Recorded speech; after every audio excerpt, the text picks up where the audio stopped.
the more rigidly we hold on to a concept, the more vehemently we think we have to confront other people, to oppose them, to attack them, to argue. And the more confidently we are about the concept, the less we talk, the more we act. And so what I'm really interested in is not people's concept, not even really my concept, not my opinions, not your opinion, not anyone's opinion. What I'm really, really interested in is the truth. And I don't believe your truth is my truth is different, my truth is different from your truth, because that's actually is fundamentally against the word truth.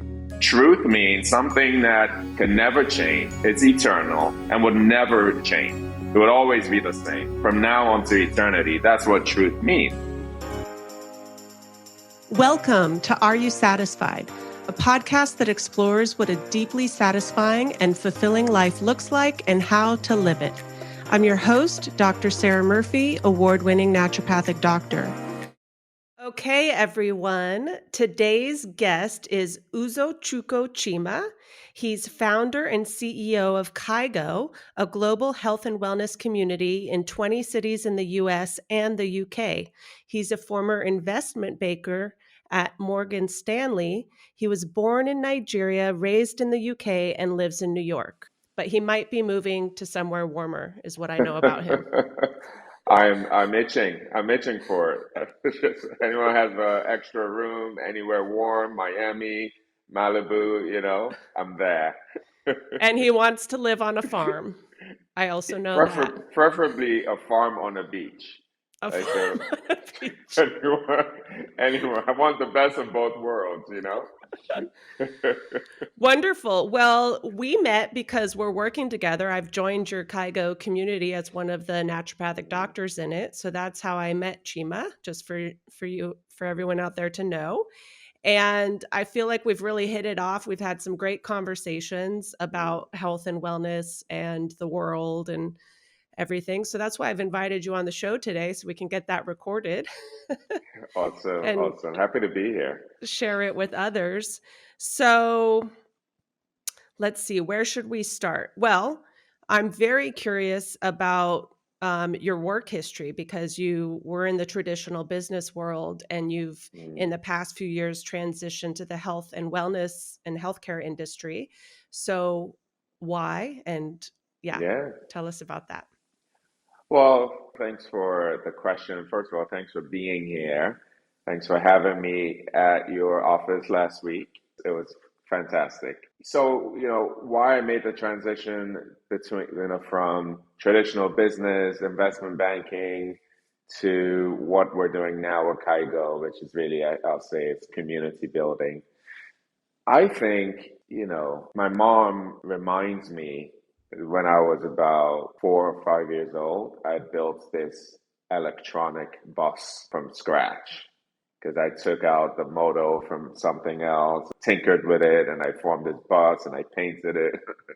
I think I built a double-decker bus, some of these buses you see in London if you've been. And I said, well, I remember that. At 14 or 15, I was selling pool tables. I built them from scratch, not myself. I got a carpenter because I love playing pool.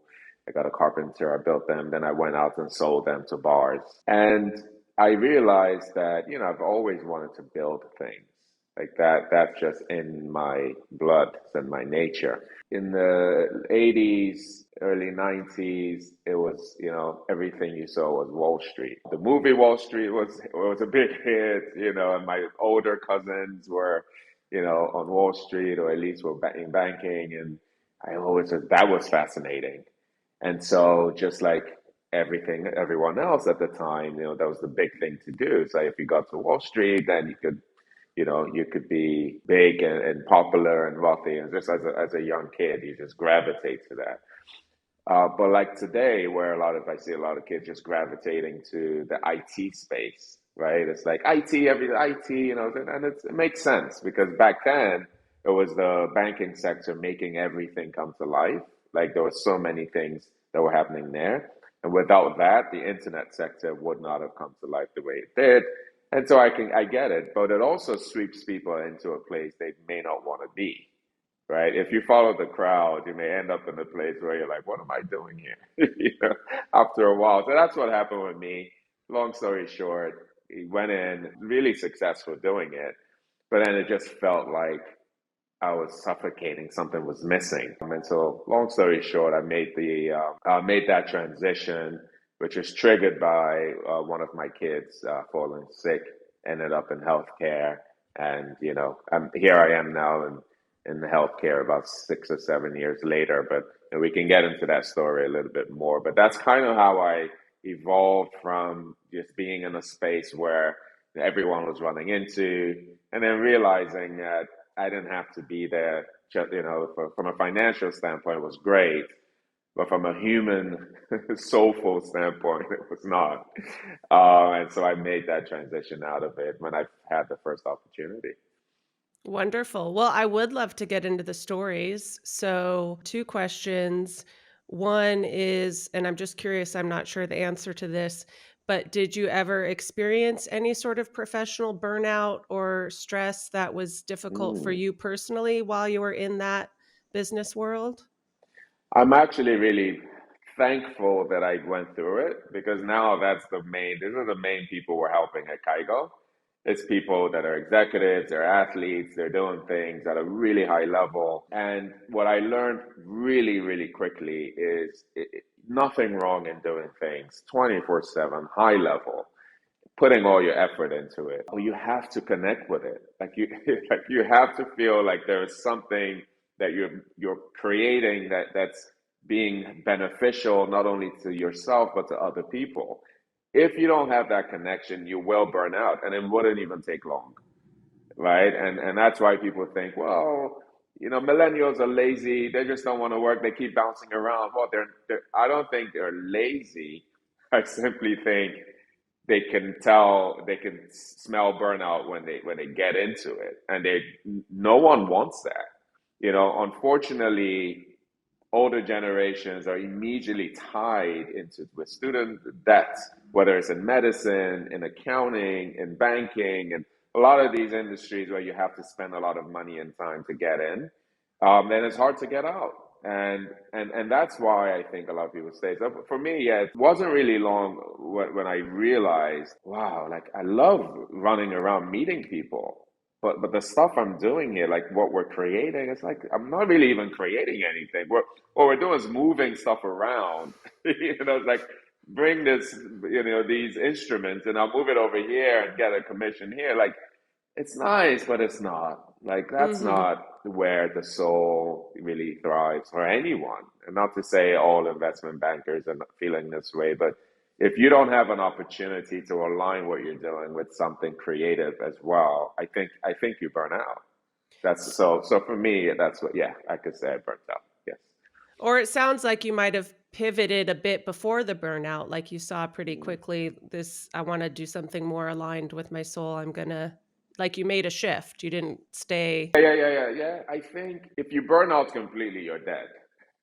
So like, hopefully There's no one is there's literally burnt out. stages, Right? stages and phases. Definitely. But if you're like burnt out, you're finished, right? The stages are tiredness, depression, fatigue, even physical illness, just this no drive, or you have a drive and you have to make up for it with other things. Like those are the signs, right? Those are the stages. And so, yes, I was going into that stage. It's the Okay. reason why there's so much, I think, high levels of depression and heart attacks and stress, and unfortunately, even suicide in a lot of these fields where you have a high level of disconnection. Yes, yes. Now, what happened with your child who got sick? So I'm running on the hamster wheel, like I normally say, and fell sick, and I had to get off. I had to get off because, what I haven't really shared much is my dad died when he was 43 or so. Wow, And that's young. yeah, that's really young. And I'm around that age now, so I'm like, wait a minute, I'm just getting started. Like, yeah, that's really young. But he passed away. So when my son was going through what he went through, I said, when my father died, I was 16, and I thought I could do something, but I really couldn't. At this stage, I'm like, I can and I will. and it's not going to happen on my watch. So I basically stepped away from what I was doing and spent all my energy trying to get him better, and which really helped me understand the healthcare space and the real acute disconnection between the doctors, the patients, it's really, really even more, if not probably more stressful than even investment banking. Because here we're dealing with people's actual physical Life, lives, life and life, death. right? And death. Hmm. And so you see that every day, you may be responsible or have something to do with it, and you're not allowed to practice in the right way. So not only patients are going through it, I can meet a physician, just look in their eyes and just feel like this person is going through it. And so that really got me thinking when I went through that. And what happened with your kid? Did he not get the care that he needed, or what was happening? Yeah, so again, just kind of, I'd actually been a healthcare analyst for a short while, and I analyzed the numbers in the hospitals and the billion-dollar industry. There's one thing when you actually are in it. So I'm in the emergency room, my first visit with him. We're literally there for 6 hours straight. You see people around you coughing, fainting, waiting. Then the doctor calls you back in there and he spends 10 minutes with us. 10 minutes. I'm like, okay, maybe he's coming back with more, questions. No, just next person, the nurse, next person, insurance. Then here's your prescription. Like, I don't get it. Like, what's happening here? Like, I spend more time at the car dealer when I'm trying to service my car. Yeah. Like literally, they're explaining it. They even have a plan. It's like, what's happening here? So I said, no, I'm not doing this. At the very least, I know how to solve problems. So I said, I'm gonna, just like in banking, like I'm gonna put a team together.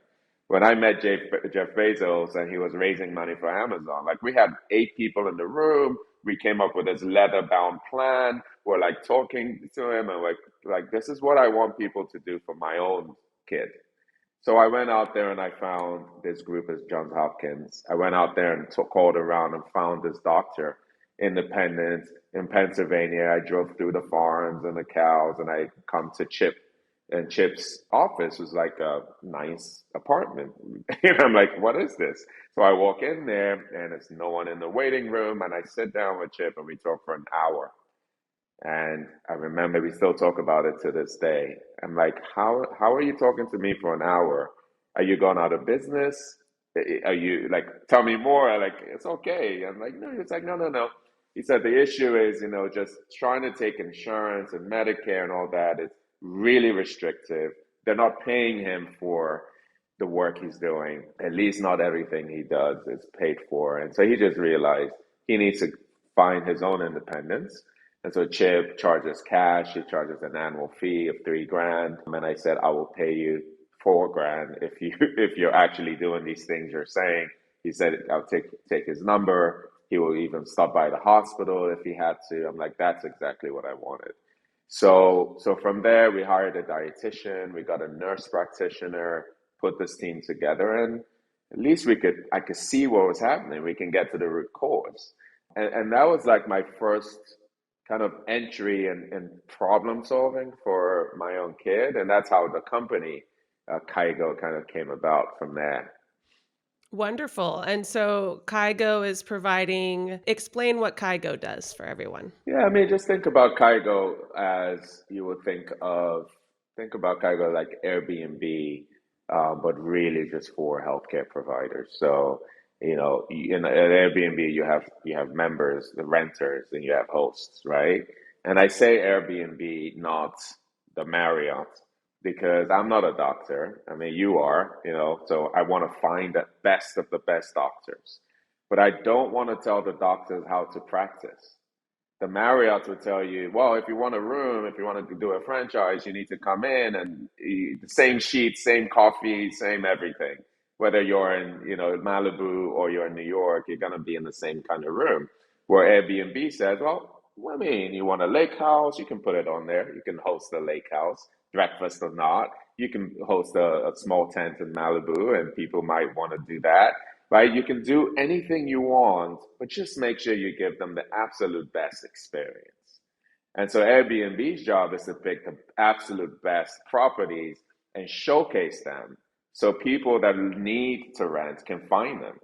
And so Kaigo is that kind of community. It's like, we're not telling you how to set up your shop. And in fact, just tell me how you want to set up in your own way, and I want to make that happen, right? Then we want to curate it so that members all around the country, and especially around you, can not only find you, connect with you, but can really connect in a way that we know is not happening in the hospitals, right? So Kaigo is a community where people can find health in the most, varied ways, different modalities, different practitioners that are also taking care of each other, which I think is one of the biggest things that I'm trying to do, is that practitioners that went through the kind of disconnect or burnout that I found myself going through need support, especially when they've stepped out of the traditional system and now they find themselves in a very lonely world in that system. I want to make sure that I connect them with each other as tightly as possible so we can support everyone there, but they can also support each other. So that's what Kaigo is, It's a really growing community of amazing wellness providers. Wonderful. Well, I'm excited to be a part of it and to know you and be a part of the community because, yes, community is key and holistic healthcare is key also to really help people heal because we know that a good majority of America has chronic illness. And we also know that all chronic illness has nutrition and lifestyle roots to it so that we can, if we work on people's nutrition and lifestyle, and living a healthier life, that we can impact chronic illness in a positive way and reduce the need for people to go to hospitals with acute, extreme, severe health problems, right? 100%. And I think, one thing, if you ask me, what are we really trying to solve at Kaigo? I mean, amazing people, different modalities, different technologies, amazing. Stanford, came like everywhere. But one of the most devastating things that I'm seeing in society in general is this lack of connection. It sounds very like everyone may say it or think of it, but it's so real. If you come to New York, especially where you see everyone kind of packed in one city, but then you realize that most people that are so close in proximity are not connected. There's no connection. Everyone feels really lonely, even though there are millions of people packed. And I've seen, after talking to amazing people like yourself and so many other doctors, a lot of this inflammation, a lot of this stress, even bad eating habits, all this stuff comes from lack of connection. So Kaigo itself means care in Japanese. And my mission is just to connect people. Bring down this heavy barrier that we're surrounded ourselves with because we're just too busy to open it up and connect with other people. Once we get there, then it's a lot easier for people to change habits because they feel supported, right? They can eat better because we can eat together, right? There are things that we've lost over the past, few decades that I hope we could bring back into society. Yes, wonderful. Yes, loneliness is another big risk factor that's overlooked for illness and having health problems. So, community and connection, I love it. Now, I'm curious to know because I think you have some unique perspectives coming from the banking world into health. And then also, I'm just curious to know what it was like growing up in Nigeria and your experience with that. Because I think being around living in different cultures also is a positive influence Yeah. to see, there's so many different ways of living. It's, America it kind of bubbles itself off and I think is a bit, ego, like we think we're the center of everything, but we're not. You don't have to be shy. You could say it. we do feel like we're the center of the universe. Yeah. And, unfortunately or fortunately we're not. Yeah. Good thing we're not. That is really unfortunate. And I think this is what really is causing a lot of strife in the world, not just America. Unfortunately, any country that wants to rise feels like they have to take that stance. Like it's us or no one, we're the best or we're not second. Well, no, not really. You have resources, so you can utilize it and you can share. It's like it's a different, it's not competition you should be thinking about. It's cooperation. I think competition is actually bad. I'm not lazy. I think I work very hard, but I do believe the energy you spend in a competitive way is destructive.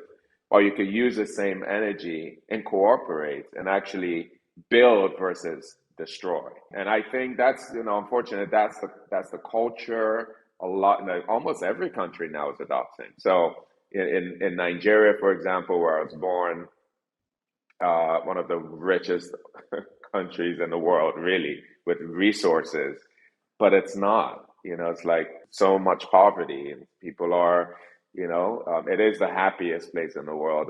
If you talk to any Nigerian, they're always laughing, and if now the music is a lot of Afrobeat that comes from Nigeria, so it's a happy place, but I think the idea that we have to hurry up and be number one really retards not just countries but people. Like it's not about being number one. It's about how do you become the best in yourself and create the best environment so that anything and anyone that comes in can thrive, right? And so if you don't take that route, you would have a family and you would leave your family to work all the time, and your family will suffer, right? Yes. Because you're just trying to build stuff that is, the world needs. No, no, no, no. The world needs you to have a good family setting so you can have big, strong, solid foundation for your children, for your spouse.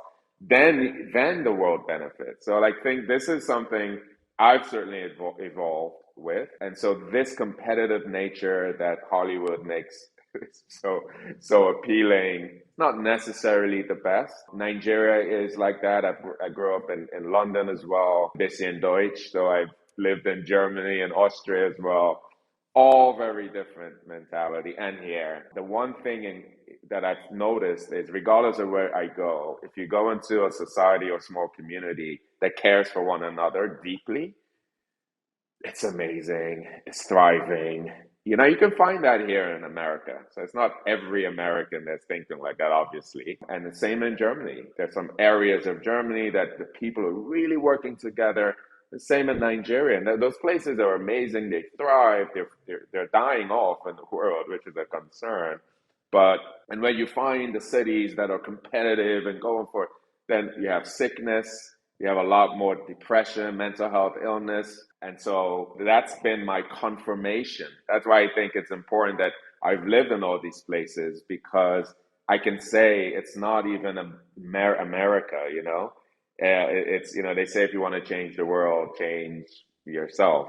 And so I've confirmed for sure that we can make a huge difference regardless of where we are. And certainly we should start here because this is where we are, and especially with the mentality that kind of we're known for, which hopefully changes over time. But I think if we take this approach of, man, it's not about me. It's not me. It's like, can I do something for this person anonymously and just know I've done something really, really impactful for them? Because I will benefit. And I truly believe that. And I think countries can go with that. There'll be less war, less strife if we take that approach. Community, greater good. Has to be. Teamwork makes the dream work. Makes the dream work, for sure. That's one of my values. Wonderful. Well, so I can see that community is very important to you, and a part of what I think satisfies you in living your life is building community. Are there other elements in life? Like, what satisfies you in life? Thanks for asking that. Warm weather. Warm weather is Farms. really nice. Good food. Farms. Definitely. Farms. Food. Those things are so important to me. I'll tell you one thing that really tickles me. Really. I love to challenge people in the best way I can. I challenge myself, but it tickles me because people think community, oh my goodness, we're just going to come together and we're going to help each other, support each other. And I got give like a warning for anyone that anyone coming into Kaigo or anyone that is kind of connecting with me in any way. I do agree and I believe in community. That's our North Star as far as what we really want to do. But there's something I have to mention as part of this is that I think we need to challenge ourselves. I think we need to really, really, really challenge what we're the concepts that we have. I think that's probably the most devastating thing actually happening to us. So what do I mean by this? Well, any society you go to, there's usually two sides fighting each other. Even in families, you don't even have to go out of your own family to see that there are already two parts, two sides, right? And one side believes this, and that, but the other side believes, and they group together very quickly, very almost perfectly. And the question is, are we really like, is one side actually right and the other side wrong? Because the way you will hear it when you speak to, and I don't care what side, like Democrats, Republicans, Christians and Muslims, or Ukrainians and Russians, or Nigerians and like, doesn't matter. The way we approach issues is as if we are right and everyone is absolutely wrong. There's no way they're also right. What tickles me, like literally in my soul, in my heart, is the opportunity to challenge people, not in a harsh way or anything, but just challenge people to test these things that we're holding so tightly to. In fact, what I found is the more rigidly we hold on to a concept, the more vehemently we think we have to confront other people, to oppose them, to attack them, to argue. And the more confidently we are about the concept, the less we talk, the more we act. And so what I'm really interested in is not people's concepts, not even really my concept, not my opinions, not your opinion, not anyone's opinion. What I'm really, really interested in is the truth. And I don't believe your truth is my truth is different, my truth is different from your truth, because that's actually is fundamentally against the word truth. Truth means something that can never change, it's eternal, and would never change.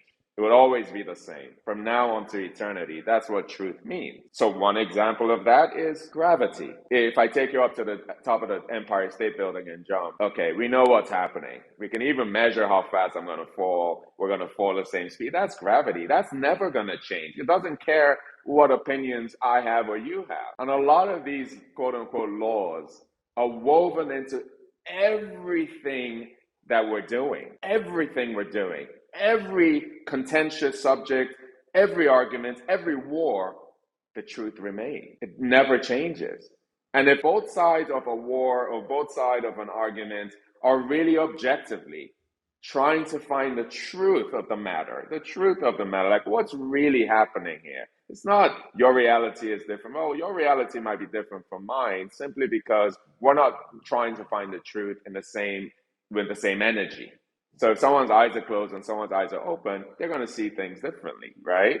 But the fact is, it's the same things that are affecting both of us. And so the opportunity to seek that, to find it and say, now I can confirm that gravity is real and I'm not jumping from anywhere unless I have a parachute, or that what I sow, if I plant a seed, I'm going to reap the same fruit that I planted, not something different. I'm not going to sow apples and reap, grapefruits.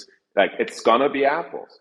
And so I'm interested in how this also affects our health, our thoughts, right? If I am always thinking negatively about everyone, even though I tell myself I'm just trying to protect myself, but every time I'm thinking it's negative, I'm going to be depressed. I'm going to have a lot of anxiety, and I'm always going to be down and out. Like it's a law. It's the same law that affects the fruits. I'm most interested in that. So my idea of bringing together community is to have everyone come. Now let's do the hard work. Let's challenge ourselves to find what actually is happening to us in the most objective way. Because if we can confirm these things, it takes a little bit more energy, then the changes we make are irreversible. If you really have conviction about something, you're not going to do the other thing again. It's just not. The reason why we keep lapsing because we're not really sure. We've talked about this before. I think what Yes. gets in the way is our addiction to money, unfortunately, and the fact that we let profit be more important than the truth, and profit be more important than people's health and people's lives. So that person, what I'll say is they haven't really understood that when you build community, where you finally get to a point where you can confirm connection and all these things, you also make money. You actually can make more sustainable money than any other way. So if they knew that, if the average person knew that, they won't do that. That's what I mean. I agree with you. I do believe we can have both, and we can work for the greater good and make profit. I'm with you 100%. Yes. But what we see in terms of how things are run, like what's interrupting us living more aligned with things that we know and science and the truth, is, in what I see is, that money often it becomes more important. And so we don't do what we know we should be doing for people's health. That's what tickles me. So you asked me the question. My joy is to go grab someone that is willing to dance with me in this journey of finding these things and being helpful to society, and challenge them to see that they can still make a lot and do the right thing. And so if we can find, but then the way to do that actually is to live it. It's not really to tell people, this is so good. You can know, if anyone looks at me and says, someone asked me when I left the investment banking world, like, how did you leave? I'm like, what do you mean how I left? I just walked out of the front door. What do you mean how I left? Because it's hard when you have a family dependent on what you're making, you have debts, maybe you have a mortgage, like, that's what they meant. And I think, what I like to do is be that example of, that way I don't have to tell people that there is a better way. Like, let me show you there's a better way. Let me step up and let me show up. That's how you know there's a better way. And I think that's really what we have to do. That's what I hope to challenge everyone at Kaigo, and also help people at Kaigo do, because it's not easy. When you leave, you try to live this purpose, and it's scary because you feel alone and like no one is supporting you. Literally, people are even lashing at you. Why? Because you're leaving them, right? They're afraid that they're going to be alone now in this hard, miserable place. And so I want to be the other person and say, no, come. You are actually on the right path. Come on. And then let's work. Be willing to work. Be willing to move, but do it with joy, because now you're free, right? That's, for me, that's what I mean when I talk about community. But I want to combine this idea of community with one of activity. And so I think that solves everything, financially, materially, and also hopefully soulfully. Wonderful. Now, you told me just before we started recording, I forget how this came up, but you just mentioned dance, which sidetracked my brain because I love dance. I do, yes. And we didn't dance when you were here in Malibu, but next time you come to visit, we'll dance. I'm sad. We have to. So you won Best Dancer in high school, correct? I did, like 2 years in a row. I'm proud of it because stuff wasn't easy, let me tell you. Was this freestyle, or were you studying and training, or? It's interesting. Is it a natural? Is it a natural talent? Completely freestyle, watching videos, doing the running man. The running man. How do I play music and get you to dance right now and show us some moves? The screen is a bit small. We're gonna have to definitely. We're going to have to record this. Can you show us? I don't even know if everyone out there knows. Does everyone know the running man these days? Listen, there's so many iterations of it now that it's still there, it's still out there. But it's, I tell you, Sarah, it's what I found. My mom reminds me of all these things that I forgot. And she said, you didn't even talk till you were like 3.5, 4 years old. Wow. I'm like, wow, that's a lot. That's long. And I just realized that the biggest antidote to heaviness, darkness, depression, it's a good, cheery laughter. And it doesn't hurt if you're dancing and laughing at the same time. The running man, that might be and the secret. If you're doing the running man and laughing, so anyone ever tries to take you off, just smile and start doing the running man, even in board meetings. Yes. People, everyone will be shocked, but I bet you they'll laugh and they would probably join you. The Um, secret to satisfaction is the running man. We have discovered it whilst today whilst laughing, you have to whilst throw in some laughing. laugh. I'm I thinking think we do a duo. The next Kaigo meetup in Los Angeles, we'll definitely have some music going and get everyone out there. That's so funny. Yeah, it's, you know why? I mean, it's exercise, good adrenaline, good, good on cardio. But again, when you are down, we feel lonely. It's a group. You can, it's a good way to connect with people. But I just think dancing versus fighting, it's always a winner. The world needs more of that. I just like, what can we do? We're going to make a difference. It's not a question. The question is, who wants to join? Who wants to get on that bandwagon? Because we're not talking just idle community hanging out. We're saying, how do we come together and make significant changes, first on ourselves? But man, if we can get together and knock on this kind of door of health and wellness and well-being for the greater part of people around the country, around the world, yeah, I think that's a good mission. So it's always a pleasure talking to you. I'm looking forward to like the and real dance-off. don't forget to do the running man. Don't forget Chima, to do the. a few final questions. What's Yes, of your course. favorite place to visit? Vamperberg, Austria. Ooh, interesting. Not even close. What about it? It is the most peaceful place on the planet. Mm, Wow. I need to go. yeah, yeah. Okay. It is the most peaceful place on the planet. I try to get there once a year at least. But it's high up on a mountain. If you like mountain views, it's Tyrol is the place where Sound of Music was. Um, Yeah, Oh. yeah, that's the whole region. But this particular place is it's definitely worth everyone on this call one day in their lifetime visiting, and then you will know why if you ever get there. Ooh, I'm excited. One word to describe you. That I will use to describe myself or someone else. Ooh, I'd be interested to hear both. How would you describe yourself in one word? Simple. And how would others describe you in one word? I don't know. I guess we let others do the describing. How would you describe me with one word? Warm. Hmm. Wow, thanks. That's a compliment. Thank you. Appreciate it. Appreciate For, it.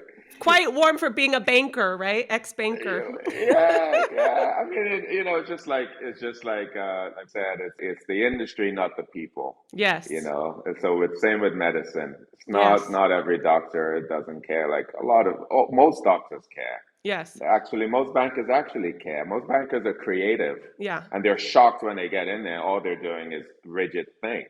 Well, it's And interesting that in that case that we can't have, I mean, I'd like to see a world in which the people of our systems are able to influence our systems in more positive ways. Kaigo, that's Yes. my aspiration.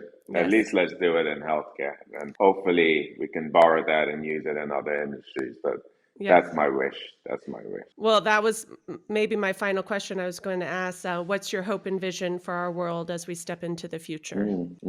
Yeah, that is. I think it's easy to say want the world to be a better place, but I think unfortunately the strife that's happening around the world right now it's kind of predictable. It's not as if we don't know we're damaging the environment, or we don't know that people are stockpiling weapons. Like, listen, if you stockpile weapons, you think you're gonna? It's not like the art.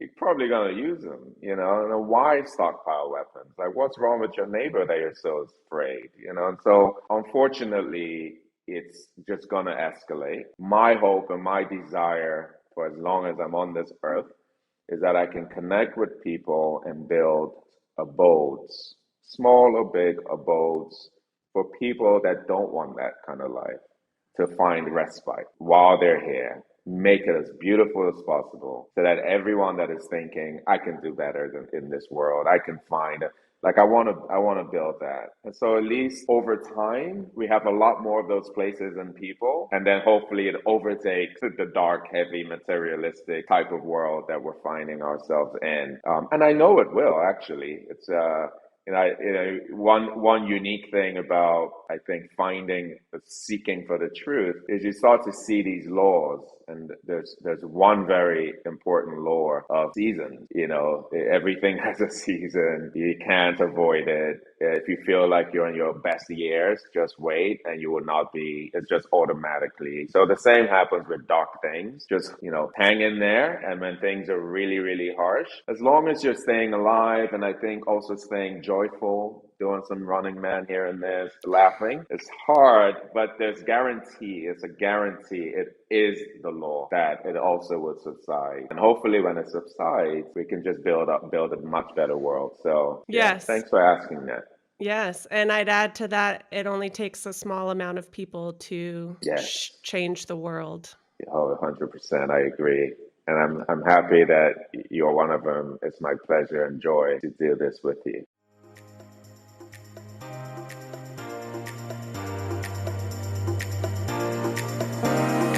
Thanks for listening to the Are You Satisfied podcast. Links for any mentions from this episode are available in the show notes. If you'd like to connect with me, go to drsarahmurphy.com. That's drsarahmurphy.com. Also, don't forget to subscribe to this podcast. Definitely tell all your friends about it and leave a review. See you next week.